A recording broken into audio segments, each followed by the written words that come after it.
If I have time, I think I know where a pair of earbuds are. Do you want me to go grab them? No, we're started. It's okay. Okay.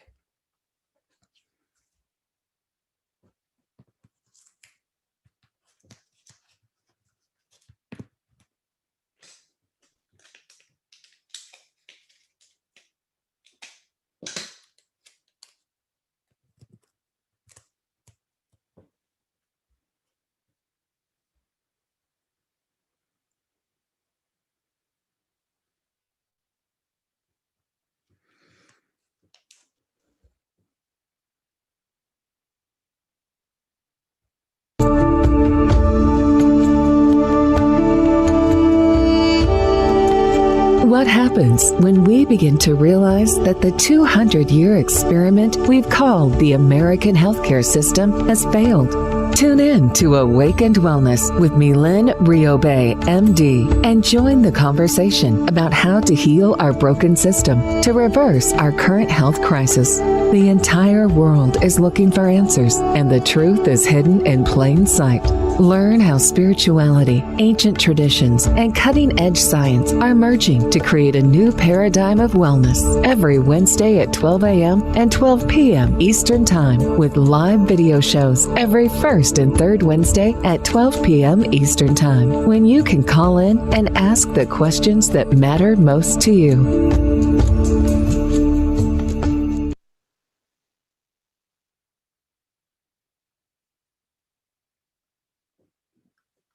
And we're live. Thank you, Rachel. Good afternoon and welcome to Awakened Wellness. I am Dr. Mylaine Riobe, and today we're going to go on an eye-opening, mind-expanding adventure into wellness and disease prevention.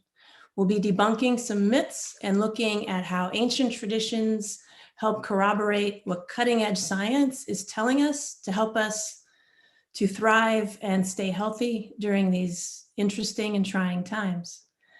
So welcome. Today we're live, and we would love to hear from you. Our number here is area code 646-558-8656. Our meeting ID is 883-695-3587. And if you hit *9, that'll raise your hand so you can make a comment or ask a question. We're live here on Dream Vision 7 Radio, and today's topic is, why is COVID so contagious? And what can we do about it? And so we have some good news about our vaccines, in particular Pfizer and Moderna. A study just came out last week to show that in the real world, it is showing to be about 90% effective at preventing COVID itself. So that was unknown when the vaccines were released 3.5 months ago now. We knew that it would prevent death from COVID, but we didn't know if it would actually prevent COVID because we didn't have the real life experience. In order to develop a vaccine, you have to have it in the real world and see how effective it is and how long it'll last. So we know it lasts at least 3 months for now. And in the next 3 months, we'll know if it lasts an additional 3 months, and we'll build from there. And unfortunately, that's how vaccines work. So for me personally, I don't like those types of unknowns. I like certainty. I like to know things. And so relying on vaccines for me is not a great option. And that's just for me personally. I like to be preventive so that vaccines are not necessary to save me, so to speak. And I teach my clients the same thing. Vaccines didn't save 3 million people globally. And the next epidemic or pandemic that comes, we don't know how many millions of people will perish before, the cavalry comes in with a vaccine. And so I'm not a fan of that. I think they're important, they're necessary, but I think preventing the infection is even more important through the use of our own bodies. And we have systems in place to do that. So we have to know, what makes this particular bug so contagious? And what is it that we need to do to not allow it to be so welcome in our bodies, so to speak. And again, we know we study this in medical school. We know this in science. Infections boil down to the host versus the bug, right? The person versus the bug that's trying to infect the person. And the stronger one wins, right? I say that all the time. Whoever's stronger wins the battle. And so why was COVID stronger than so many of us when in and of itself, it's not that strong, right? We talk about COVID being susceptible to soap and water. We don't perish with soap and water, right? We don't like disintegrate when we take a shower. And so we're more robust than COVID. So how did COVID gain access to us? And that's the question that we're going to ask today and hopefully get some answers and also make some recommendations so that whatever the next bug is, we'll be more ready.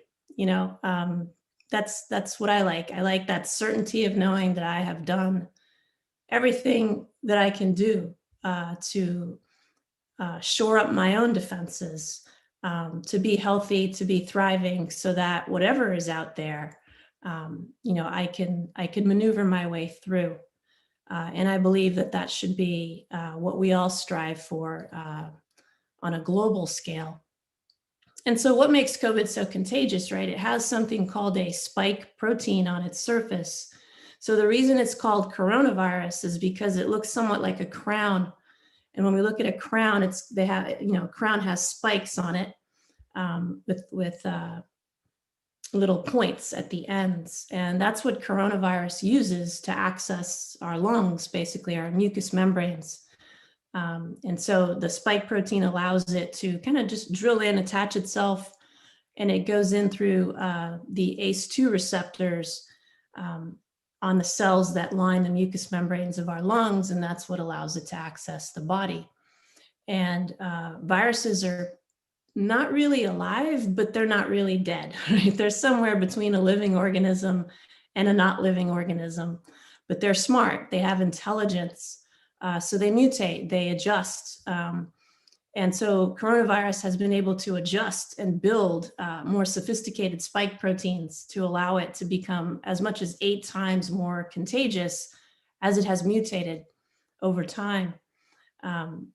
But we have defenses. So why are our defenses not working? That's a question we need to ask ourselves. So we know the virus is working, to become more sophisticated, to be able to access the body more easily. But why is the body just not really defending itself? And that's the question. So what makes COVID so contagious is simply that it has the ability to kind of drill in. But what gave it the ability to drill in was our own weakness, in the mucous membranes. And for the answers to those questions, we have to look at what are we eating?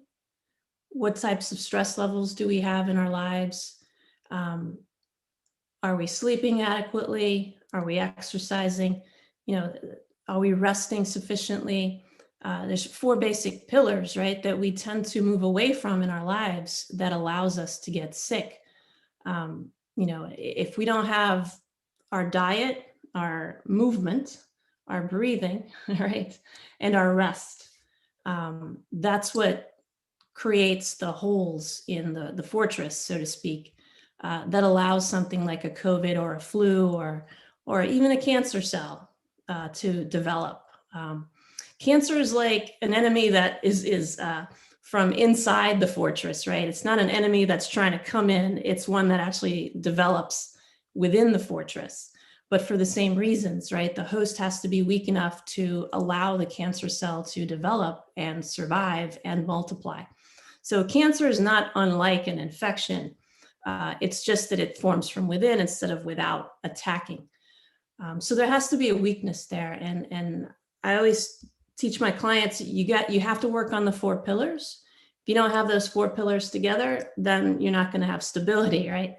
We know that number 4 represents stability. Things are very stable. A table is more stable when it has 4 legs. We are more stable when we have our 4 pillars up. And fortified. And so what creates deficiencies in those 4 pillars? Number 1, of course, is going to be stress. When we allow stress to enter, just like if we put too much force on the table, right? So our table can have 4 legs, but if we put too much weight and we keep allowing more and more weights to be put on the table to the point where the legs can't hold up the table, then clearly the legs will break, the table will fall over.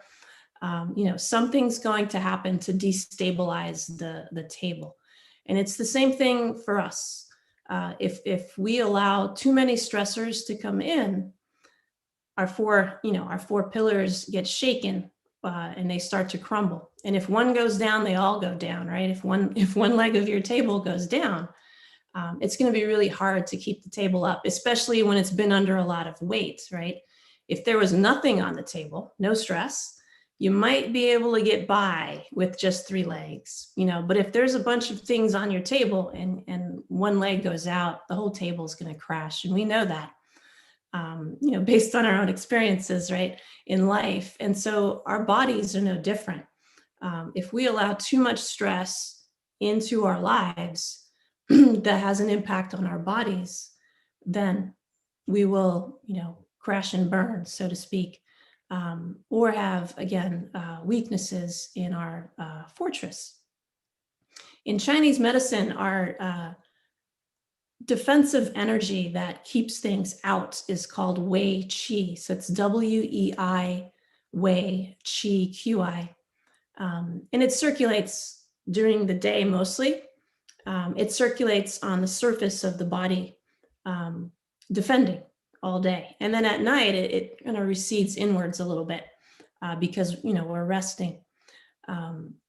But it's dependent on what's called the lung qi, which is in turn dependent on what's called the spleen qi. The spleen qi is our metabolism.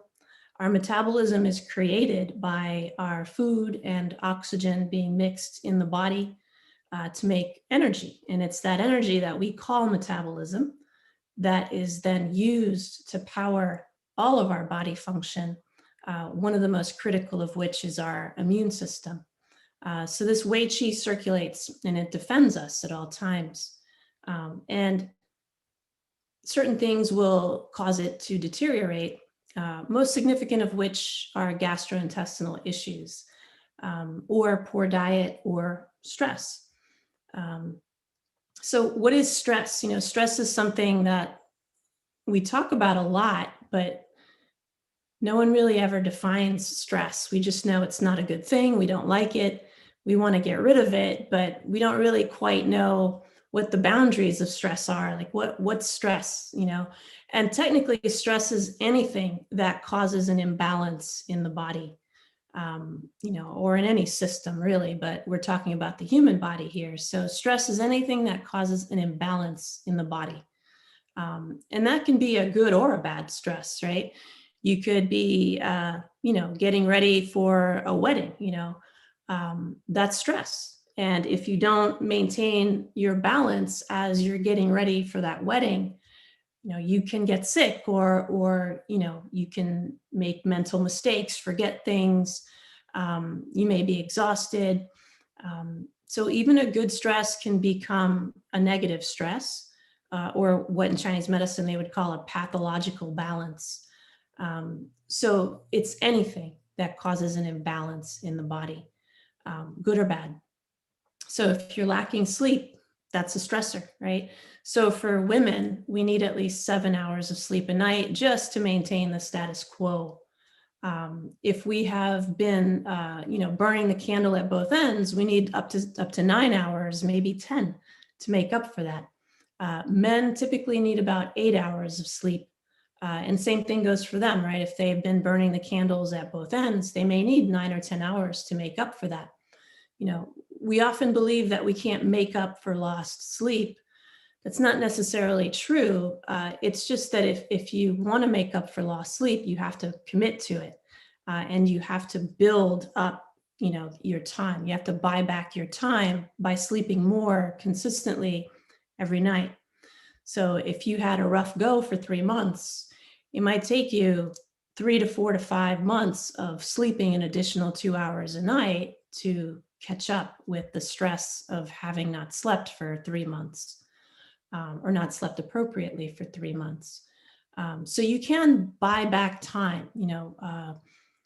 People often say it's not possible, but that's because we don't buy into the idea of being committed to doing it, right? We think if we sleep in on a Saturday, that should be sufficient to make up for the last 3 months of not having slept properly. That's just not how the body's going to function.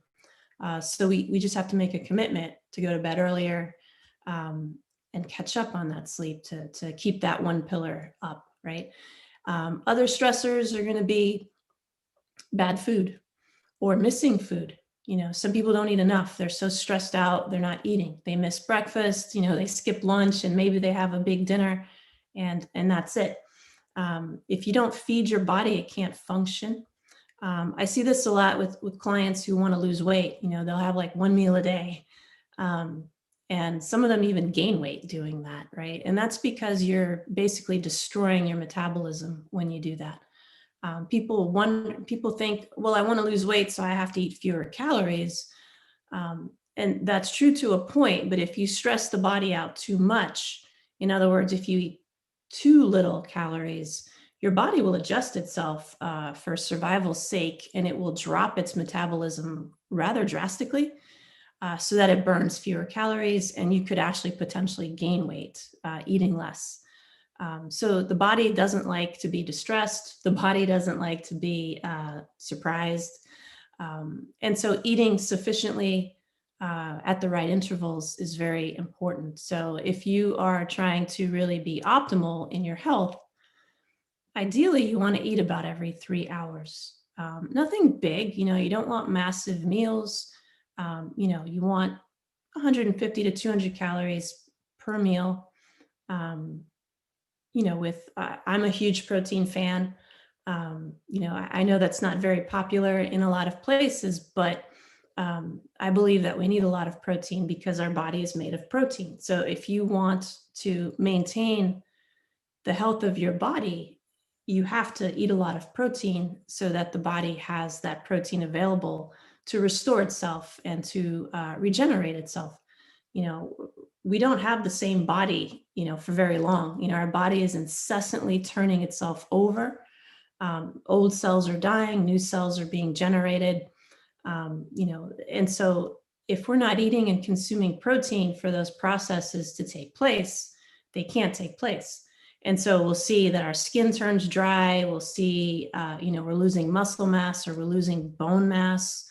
The quality of our teeth may deteriorate if we're not eating enough protein. Our brains, are made of a lot of fat, yes, but also a lot of protein. And if we don't eat enough protein, our brains can't function. Our enzymes are made of proteins. Our hormones are made of proteins. Everything in the body is essentially made of proteins. And so for that reason, I tend to recommend a lot of protein to clients. And I consume a lot of protein for myself. Now, having said that, you want to make sure that you're consuming the correct types of protein, right? We have done a snow job on our food sources. And so when we say eat a lot of protein, we don't mean to go eat processed proteins and toxic proteins, so we have to be a little bit of a detective and a little bit paranoid about our protein sources. We have to really do our research. Where did this cow come from? What did it eat? What was it exposed to? Same thing with the chickens and the eggs and everything. So we want to really be careful that we look at our food sources and the chain, that they came through before they ended up on our plates, right? So we want to make sure we have organic, grass-fed, grass-finished meats. We want pasture-raised, organic eggs and poultry. So we want to be very, very careful about our protein sources. And of course, plant-based proteins are also a good source. I do joke around with my clients and say plants don't have muscles. So if you want to maintain your muscle mass and your bone structure, it's more difficult to do that when you're consuming only plant protein, as opposed to animal-based proteins. So it's a choice that you can make, and one is not good or bad versus the other. It's just when you look at plants, they don't have muscles. And so if you want to maintain muscle structure, it's a little harder to do if you're consuming something that doesn't actually have musculature. And so that's my take on protein. And I think you should consume at least as much protein as you do carbs, maybe a little bit less of on the carb side than the protein side. And then fats as well. The other major component of the body is fat. So good fats are critically important for diet. Nuts, seeds, good oils, avocado, olive oil, coconut oils. Those are all critically important for health. So that's another pillar, right? So we have sleep as a pillar, we have diet as a pillar. So I don't believe anyone really should skip breakfast. I know there's a lot of data or intermittent fasting has gained a lot of popularity. I always say nothing is good or bad. It just depends on who's doing it and if they're the right candidate to be doing that particular thing that they want to do. So intermittent fasting is more for people who are excessive in their energy, not for people who are depleted in their energy. So if someone has a problem absorbing their food, they have a lot of nutrient deficiencies, and they're fatigued, intermittent fasting will likely not be beneficial long-term for them. They might be able to do it for a while, but eventually it will wear them out, because if you're not feeding the deficiency, you're going to get more deficient. People who are toxic will do well with intermittent fasting. So people who have high acidity, will do very well with intermittent fasting because they're feeding the system less and allowing the system to eliminate toxins. Generally speaking, for women in particular, we tend to be more on the deficient side than the excessive side. And so intermittent fasting is not the best idea for most women, but it just depends on your individual circumstances. So I think breakfast is an extremely important meal. I usually go by Chinese medicine, right? So Chinese medicine does not like the idea of fasting in general. They don't tout it as something to be done for wellness. And so I've always come back to Chinese medicine as my guiding post, no matter where I've veered, where I've gone in my life. Chinese medicine has always given the best path for me and for my clients as I guide them. And so I use it as a guiding post, and they are not fasting fans. And so I tend not to prescribe fasting to my clients for that reason. So breakfast is important. It doesn't have to be classically breakfast, the cereal and the milk and all the things that we have identified as breakfast foods. And I'm not sure where that came from necessarily. I think it maybe came from the industrial age where we wanted more convenience.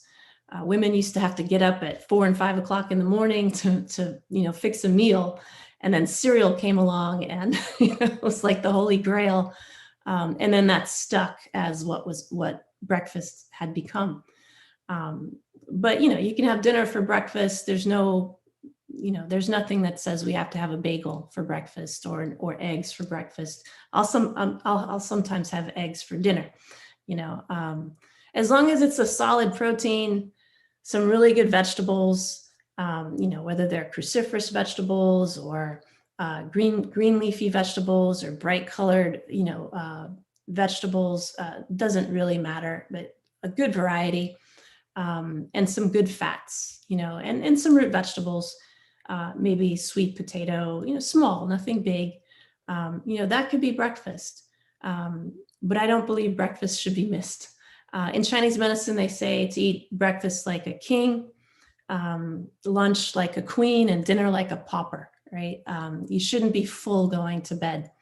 But breakfast should kind of be your biggest meal. And if you think about it, it makes sense, right? When you wake up, you've already been fasting for who knows how long, right? 8, 9, 10, maybe longer hours. And now you're going to be busy for the next however many 8 hours. Maybe you're going to work, maybe you're going to go to the gym and work out. Whatever it is you're going to do is going to require energy. And if you don't eat, you don't have energy. And when your body perceives it doesn't have energy, it's going to cannibalize itself to get that energy. So it's going to start chewing up your muscle mass. It's going to take minerals from your bones, to feed itself. And so I think it's important to have breakfast for that reason. You want to see, what am I doing in the next 3 hours? And if you're doing something that requires a lot of energy, you want to eat accordingly, right? But you don't want to overeat. You just want enough, 150, 200 calories or so. And then 3 hours later, you're having another small meal or a snack, but approximately every 3 hours, you're eating something healthy that consists of a protein, a good vegetable, and some fats. So that's pillar number 2, right? Pillar number 3 is activity. So it's going to be time for a commercial break. So when we come back, we'll talk about the following 2 pillars to help you to kind of become pandemic proof, I guess, because we don't know what's coming down the next road that we turn down. And I don't like surprises. I doubt you do. So we'll learn how we can prevent the next thing from bowling us over. We'll be right back.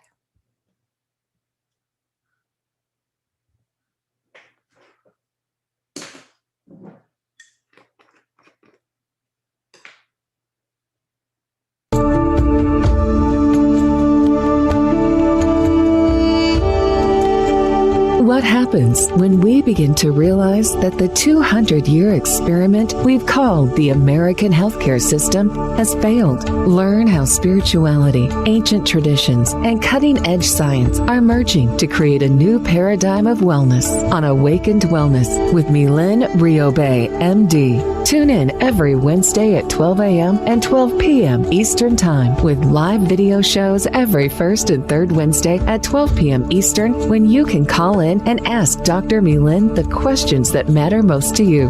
Dr. Mylaine is the medical director of the Riobe Institute of Integrative Medicine in Jupiter, Florida. For more information, visit RIOBE integrativemedicine.com. Dream Vision 7 Radio Network invites you in for this dynamic, forward-thinking show.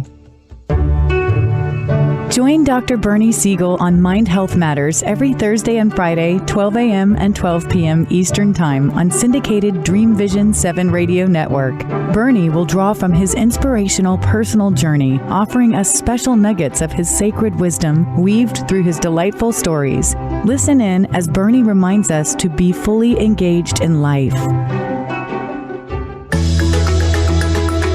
Ever wonder what it's like to have your own radio show? Well, wonder no longer, because you can dip into the radio airwaves by being host for the day on syndicated Dream Vision 7 Radio Network. It's a fabulous way to get your radio feet wet. It's an opportunity to market your business, modality, or book.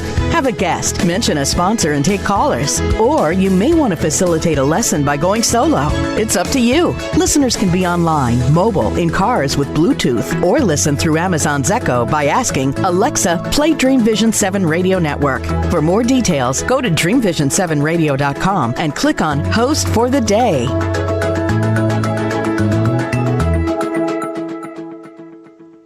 Omega Institute, offering workshops, retreats, and online learning dedicated to awakening the best in the human spirit.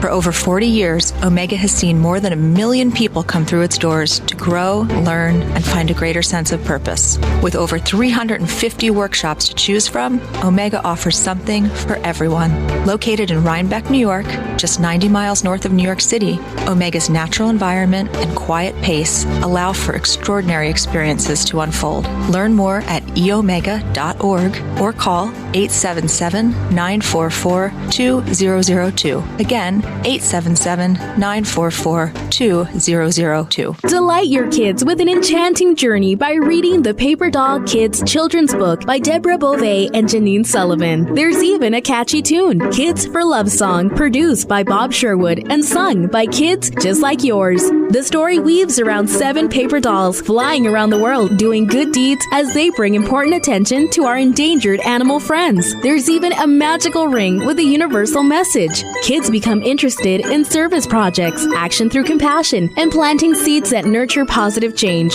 The Paper Doll Kids and Kids for Love Song are a production of the Kids for Love Project. Get the book now on Amazon Kindle and the song on CD Baby or iTunes. This is Dream Vision 7 Radio Network, uniting mankind with universal love. Our shows are created from the heart, bringing each listener to a place of divine enlightenment. Breathe, relax, and enjoy. Let life flow.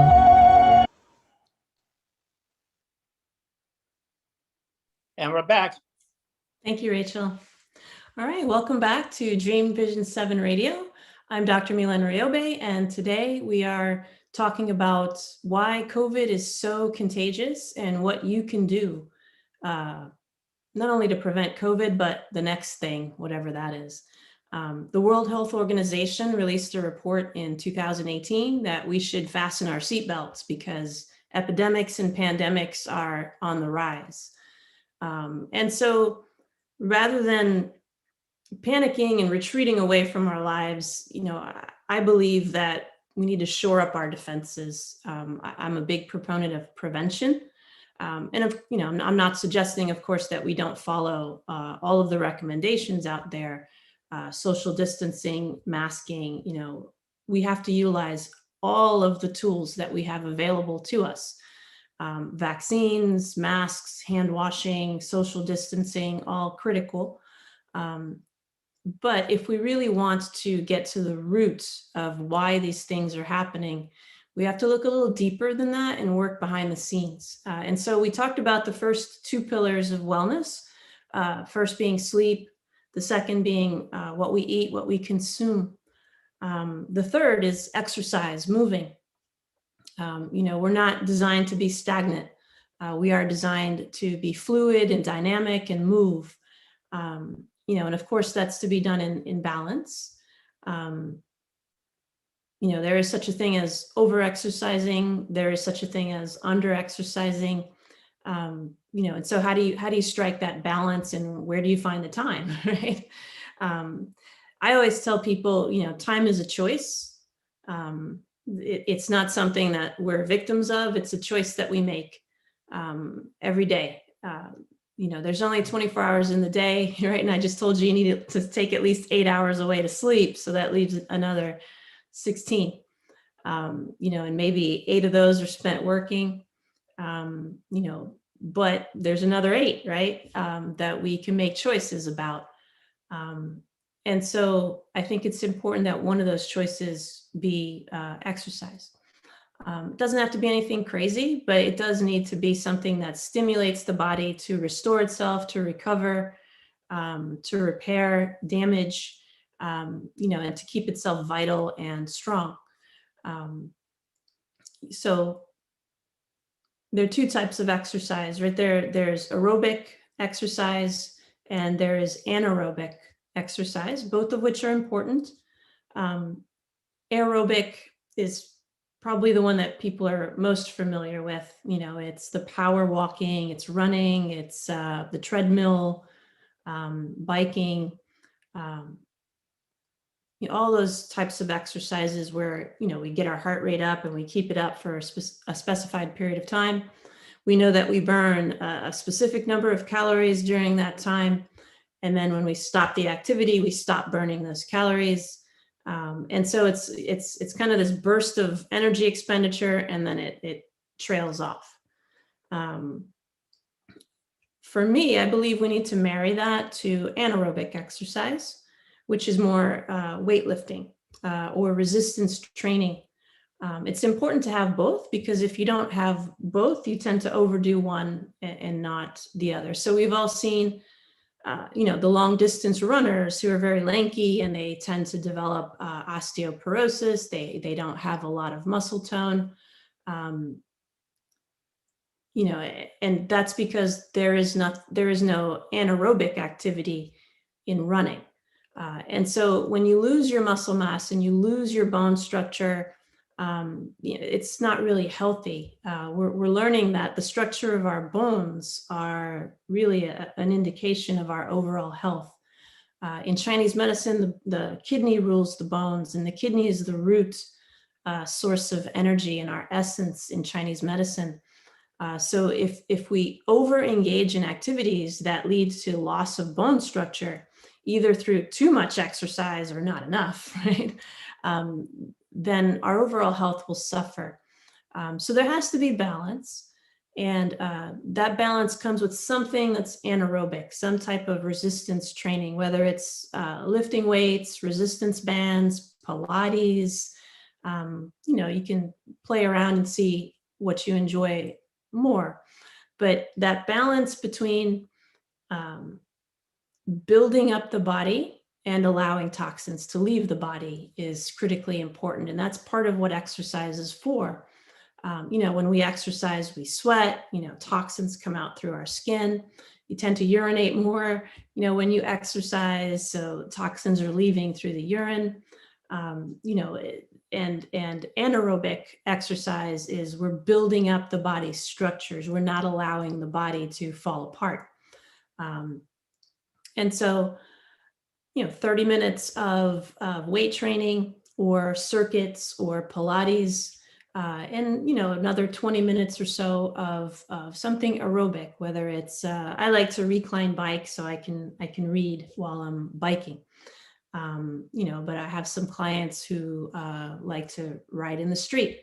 I have, you can rollerblade, you can power walk. Anything you want to do. You shouldn't be huffing and puffing to the point where you can't speak. But, you should be moving at a good clip. And then weight training, if you've never done any weight training before, I would highly recommend a coach so that you don't injure yourself, or a trainer. You've got to warm up first, you have to stretch, then you do your activity, and then you kind of, warm down, so to speak. I like to stretch in between sets so that you just stay stretched out and limber. And then I'll do about 20 minutes of cardio after. And you don't have to exercise every single day, although it would be good at least to take a walk or, do something physical every day. But strength training and aerobic activities, at least 3, 4, maybe 5 times a week would be ideal. And again, listen to yourself, right? So your body is your best gauge. If you feel really tired after you've done something, or the following morning, you feel just really overly achy and exhausted, you've done too much, right? We have this idea that, if I just keep powering through and powering my way through this, I'll build up the endurance. And that's not really the case. You can injure yourself doing that. You can wear down your metabolism doing that. So I would highly suggest people really just kind of listen to their bodies and develop a little bit of intuition about their bodies and what their bodies are saying to them. And it's normal to have a little bit of soreness after you've exercised, but it shouldn't be going on for, 2, 3, 4 days. You might be a little bit winded right after your activity, but you should recover. If you're still tired the next morning and you're still achy 3 days later, you've done too much, or you've injured yourself. So you want to really recalibrate, see what you need to change, reduce the activity or the intensity of the activity, so that you kind of hit this sweet spot where you feel like you've done something, but you haven't overdone something. And that's what I think is important. Everything is always about balance. So that's exercise. And of course, you want to have a physical exam, before you start any new exercise regimen, just to make sure that, you're cardiovascularly sound to exercise. You want to eat very lightly, about 30 to 45 minutes before an exercise, and then eat a little bit after as well. And then lots of water. Have to be very well hydrated while you exercise. So that's pillar number 3. And pillar number 4 is breathing. So we take breathing for granted, like we take stress for granted. But breathing is probably the most important thing we do on a second by second basis, right? We sleep for 8 hours a day, then we stop sleeping. We eat at certain times of the day, then we stop doing that. We exercise for a certain amount of time, and then we stop doing that. But breathing, we never stop doing. So it's probably because it's the most consistent thing that we do. It's probably the most important thing that we do. And so if we don't do it right, we get in trouble, right? Our bodies function based on what we've eaten and driving oxygen into the body and into the cells. And how we breathe is critical to making sure that happens correctly. Because of our modern society, our modern living, we have this long, drawn out, exaggerated fight or flight response that we term chronic stress. Your body doesn't know chronic from acute. Your body doesn't tell time. It doesn't know 5 seconds from now as compared to now. It just knows right now. It doesn't know anything else. And so whether your stress is chronic or acute, your body could care less. It's going to respond exactly the same way as it would an acute stress. So whether it's a bear coming at you or any other predator coming at you, or it's traffic that you're annoyed at, your body responds the same way. You don't, right? We are individuals, and we have eyes, and we have a brain, and we can make calculations and determine that we're not under threat. But you have to remember that your body function comes from the inside. It comes from the cellular level, and your cells have no eyes, and your cells have no brains, and it's all chemistry and biology in there.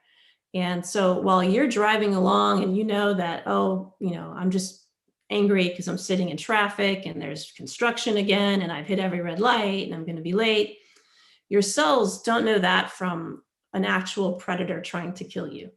And so your cells respond exactly the same way each and every moment that you're alive. If you're under stress, they will have a fight or flight response over and over and over and over. And so our breathing is the way that we can override that stress response. Our breath is about the only way that we can undo a stress response or shield ourselves from a stress response. The way that we breathe is the memo that goes down into the body. So we write ourselves a memo every time we take a breath, we're writing a memo and sending it down into the body, into our cells. And we have a choice. We have a choice to tell the body to panic, or a choice to tell the body to be calm. It doesn't know anything in between. It doesn't know, I'm half panicked, or I'm only 90% panicked, or I'm 10% panicked. It's like flipping a coin, right? The coin's either going to land on heads or it's going to land on tails. There's nothing in between. It's the same thing in the body. There's nothing in between. It either is panicked or it's calm. And the breath is the way that we control the memo that gets sent down to the cellular level. We have to learn how to breathe properly, because most of us have been socialized and trained to breathe very shallowly, to breathe in a fight or flight way. And so one of the most critical things I've learned is how to breathe, and to have, again, a little bit of a healthy paranoia to keep asking yourself, how am I breathing? Am I breathing okay? Is my breathing okay? And you just continually ask yourself that question. And oftentimes we'll find that, no, we're not breathing okay. we're breathing only with our chest, or we're breathing through our mouths, or whatever the case may be. Mouth breathing is a fight or flight response. Nostril breathing is a calm response. So I know there are a lot of yoga techniques that teach mouth breathing, but that's a stressor. And so if you've mastered certain techniques in yoga, then the mouth breathing may be beneficial. But if you're just starting out, it may not be so beneficial to be mouth breathing when you don't really know how to control your breath.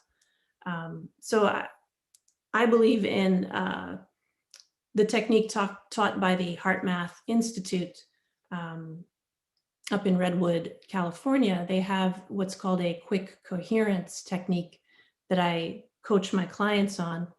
And it's simple, but very profound. So there's about 30 years of data on HeartMath quick coherence technique now that shows that it actually brings the body neurologically and energetically into a calm state.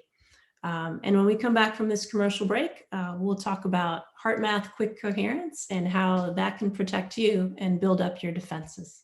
Thank you for listening.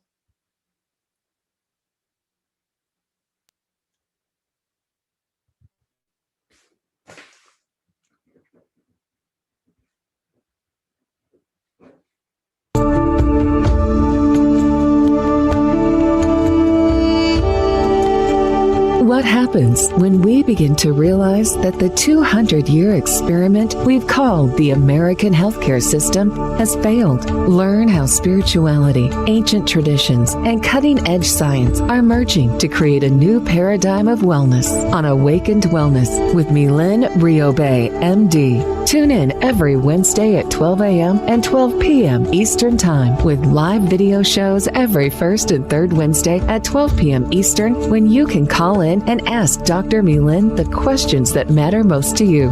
Dr. Mylaine is the medical director of the Riobe Institute of Integrative Medicine in Jupiter, Florida. For more information, visit RIOBE integrativemedicine.com. Dream Vision 7 Radio Network invites you in for this dynamic, forward-thinking show. EDECIA is a U.S. nonprofit dedicated to the dream of ending childhood malnutrition for millions of children around the world through the manufacture of Plumpy Nut and other nutrient-rich, peanut-based, ready-to-use foods. EDECIA has already delivered life and hope to nearly 1 million children in over 26 developing countries. To find out how you can join EDECIA's dream of ending childhood malnutrition, please visit edeciaglobal.org. What if dreams can diagnose your life? What if we can meet the love of our life in dreams? Join host Kat O'Keefe-Canavis, the #1 internationally best-selling author of Dreams That Can Save Your Life, written with Duke University medical doctor Larry Burke. Dreaming Healing is where we'll explore dreams, research, and interpret dreams from you, the caller. Dreaming Healing shows can be heard every Tuesday at 9 a.m. and 9 p.m. Eastern, with live shows on the first and third evenings at 9 p.m. Eastern, 6 p.m. Pacific Time on syndicated Dream Vision 7 Radio Network. Come live your dreams out loud with Kat. Are you searching for a way to help create global change? Dream Vision 7 Radio Network's vision is to have an eclectic group of radio hosts dedicated to educating, enlightening, and helping humankind with positive messages and tools that enhance lives using different modalities and programs. If you would like to join our team and help illuminate the universe, call Deborah at 508-226-1723 or Deborah at dreamvision7radio.com. This is Dream Vision 7 Radio Network, uniting mankind with universal love. Our shows are created from the heart, bringing each listener to a place of divine enlightenment.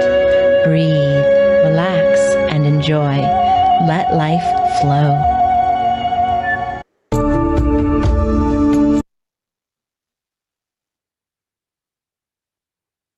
And we're back. Thank you, Rachel. All right, we're here live on Dream Vision 7 Radio. This is Awakened Wellness with Dr. Mylaine Riobe. I'm a board-certified integrative medical doctor, as well as a board-certified OB-GYN. I practice here in Jupiter, Florida at the Riobe Institute of Integrative Medicine. And today we're talking about why COVID is so contagious, right? And we talked about the spike protein and how that allows COVID to access the body. But what we're talking about is how we gave COVID the keys, right? We gave COVID the keys to come in through, as a society, forgetting about the most important aspects of what it means to be a thriving human being, right? The four pillars, the four most important things that we do to keep ourselves healthy are, sleep, eat, exercise, and breathe, right? And it's through those four pillars that we get to enjoy everything else, right? If we don't do those four things, we can't go mountain climbing, right? We can't go and do the fun things. We can't go and start a new business and live our purpose and do all the amazing things that we want to do, right? We would be lacking energy, lacking drive, lacking will, and it just wouldn't come out as well. So these are the four pillars that allow us to be who we are in the world and defend us from getting sick, right? When we're very healthy, it's difficult for us to get sick. And these are the four things that keep us healthy. So we're talking about breathing. The HeartMath Institute, they're about 30 years old now. The whole concept came from the discovery of about 40,000 cells in the human heart that were very different than heart cells. They were examined, I believe the discoverer was Dr. Armour in Canada. And they analyzed these cells, and what they found is that they were more like brain cells than heart cells. So he coined the term heart brain. And they began investigating these cells. And what they realized is that the heart actually sends more nerves to the brain than the brain sends to the heart. 40 times more nerves, more nervous input goes from the heart to the brain than the other way around.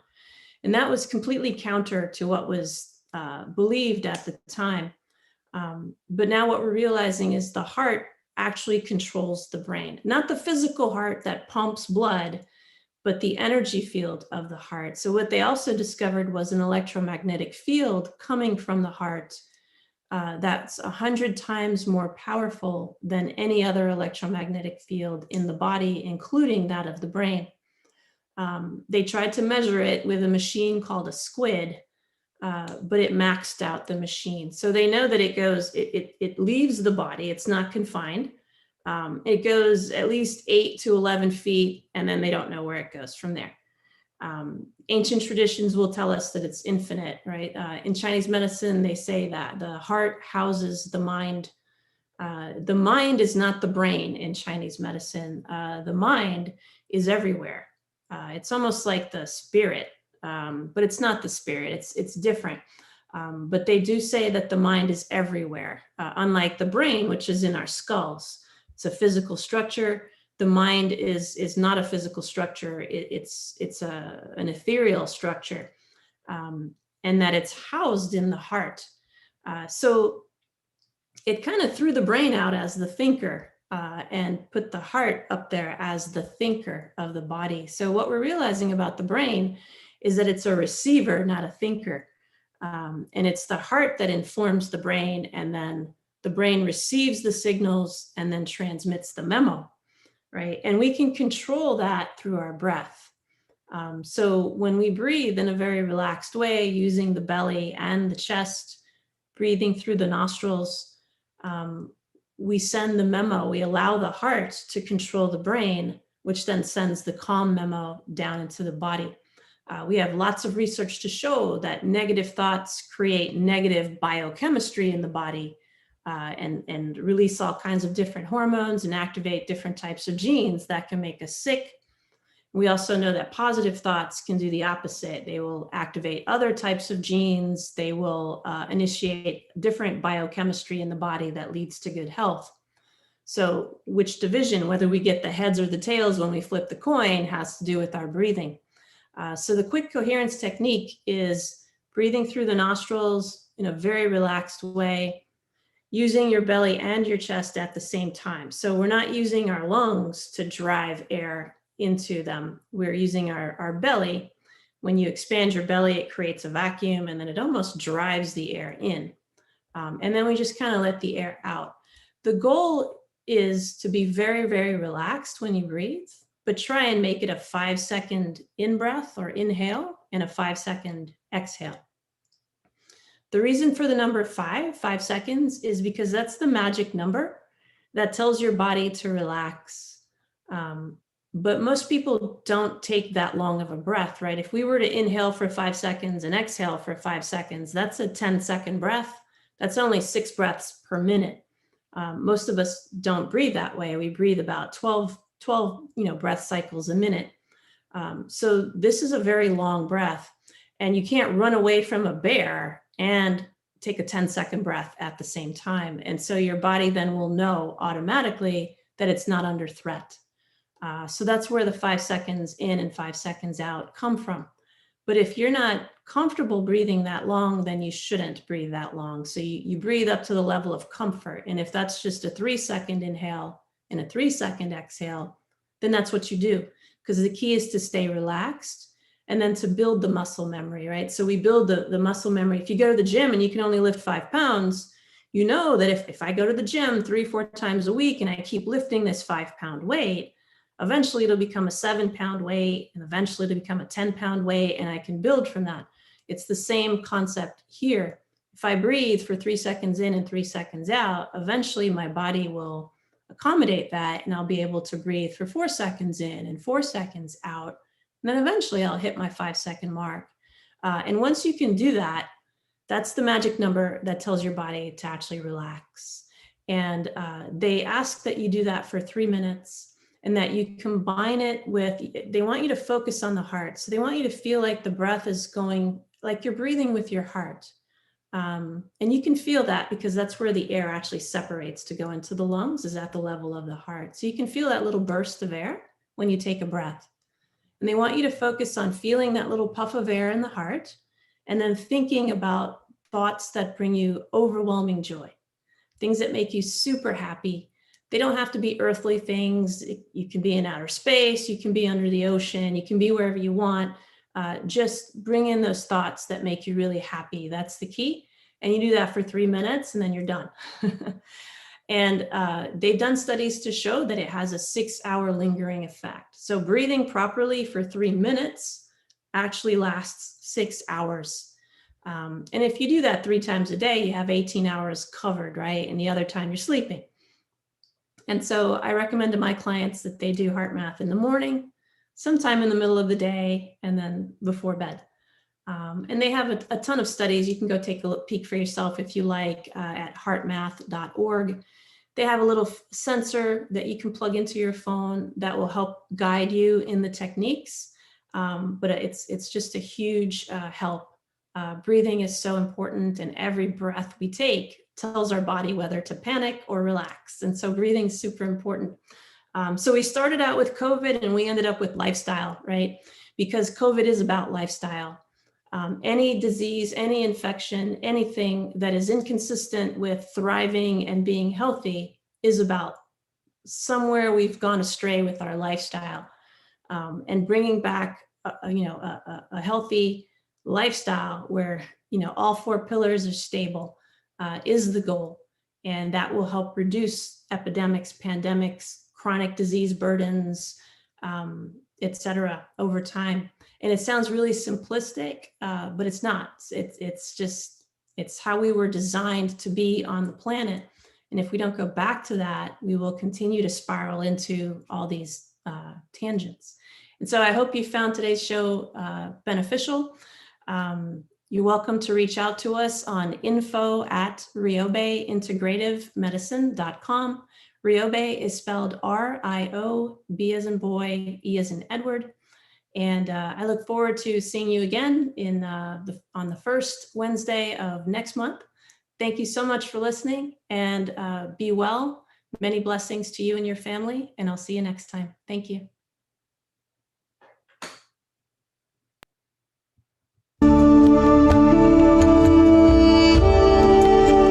Join us next time on Awakened Wellness with Mylaine Riobe, MD, to learn how spirituality, ancient traditions, and cutting-edge science are merging to create a new paradigm of wellness. Awakened Wellness airs every Wednesday at 12 a.m. and 12 p.m. Eastern Time, with live video shows every first and third Wednesday at 12 p.m. Eastern of each month. Meanwhile, you can join our Facebook page at facebook.com/Awakened Wellness and let us know what you'd like to discuss on future episodes. Dr. Mylaine is the medical director of the Riobe Institute of Integrative Medicine in Jupiter, Florida. For more information, visit RiobeIntegrativeMedicine.com. This show is part of the Dream Vision 7 Radio Network. This is Dream Vision 7 Radio Network, uniting mankind with universal love. Our shows are created from the heart, bringing each listener to a place of divine enlightenment. Breathe, relax, and enjoy.